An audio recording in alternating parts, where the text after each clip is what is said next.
What's up, comic fans? Welcome back, and it's me, Mike Spider Slayer, getting ready to bring you guys another comic book review. That's right, guys. And this week we had a couple number ones come out, and there was this one book that I sat there and I went to the comic book store and I'm like, dude, am I gonna get this or not? And because I was disappointed with the ending of the last series, but I was a sucker and I wound up getting it, and I got DeadPool Killustrated. That's right. Issue number one. Uh, Basically, he's here doing battle against Moby Dick.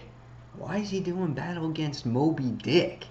Um, well, in this story, it tells you why, and it's a good story. I didn't think it was bad in any way. I'm not such a great person when it comes to past history and things like that. I was always pretty bad on it, so I was kind of a little lost of a couple characters in the book, if they were real or not.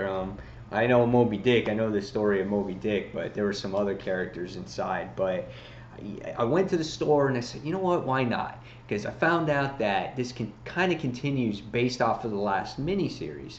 Colin Bunn wrote the last one. He's writing this one, and I was interested to see what it was like. The art was good on the inside. It's actually better than the art from the last series. So I was like, all right, why not give it a try? And I kind of like classic DeadPool, or a little bit of a classic self. So I decided to go out and get it. So, again, Cullen Bunn does this book. He's the one that writes it, and Matteo Lola, I don't know, I'm sorry, does the pencils in it. And basically, in the opening pages of the book here, we can see that it gives you a description. In the description of the book, it says, "The veils lifted from his eyes, and he saw the world for what it was, a fiction. He took it upon himself to set everyone, hero and villain alike, free from the burden of the living tale." What does that all mean? Well, going back, we can see here in these opening pages, this is 163 years later in the multiverse, 5 days earlier. Okay, so as you can see here, we go into the Baxter building where this is all at, and we see all these fan letters and all this stuff, and there's blood and gore, and Deadpool's face is inside of it, and these letters are made to the Fantastic Four and Ben Grimm, and here is Deadpool in his little throne.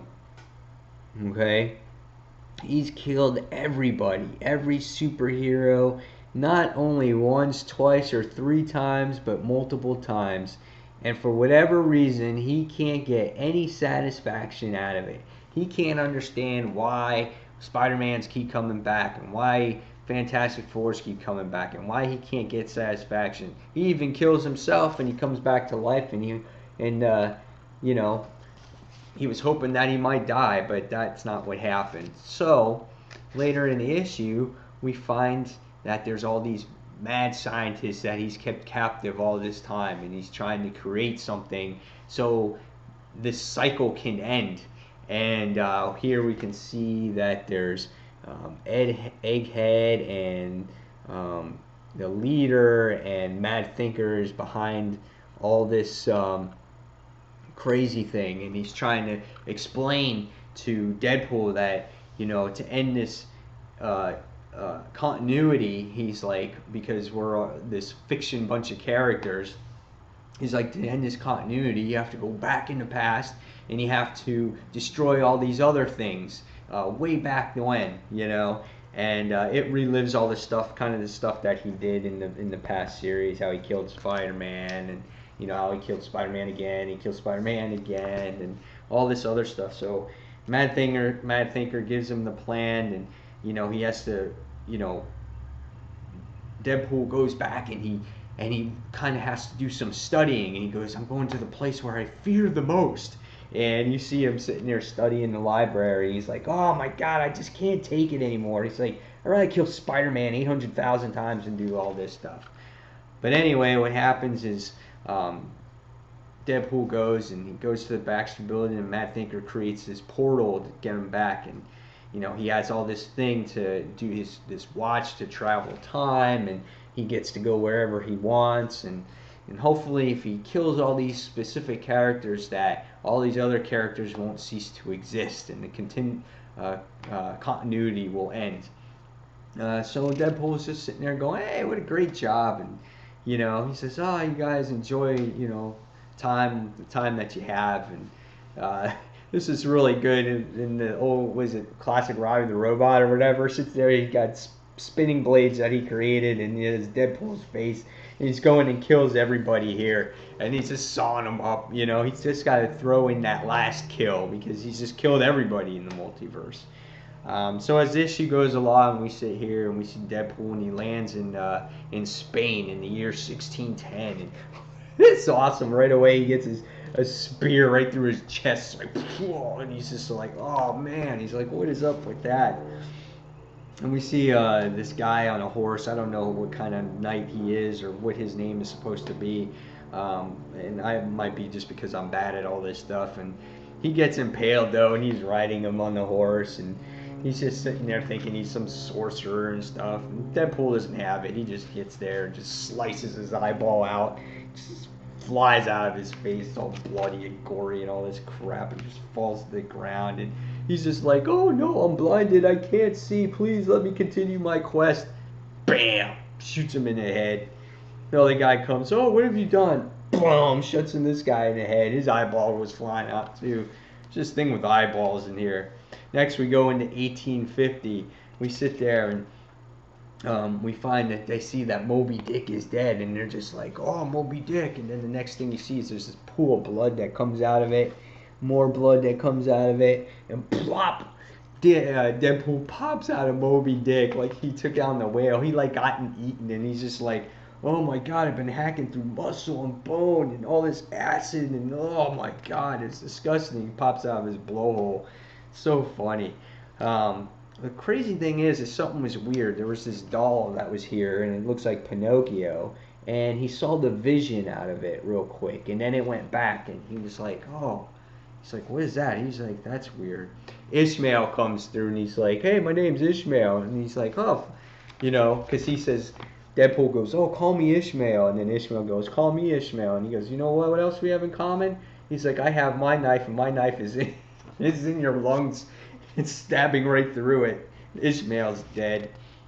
And then next you go into 1895, where it's in England, and there's this atmospheric phenomenon going on. So there's something going on in London, and I'm sure it has to do with all this time travel stuff, which is weird.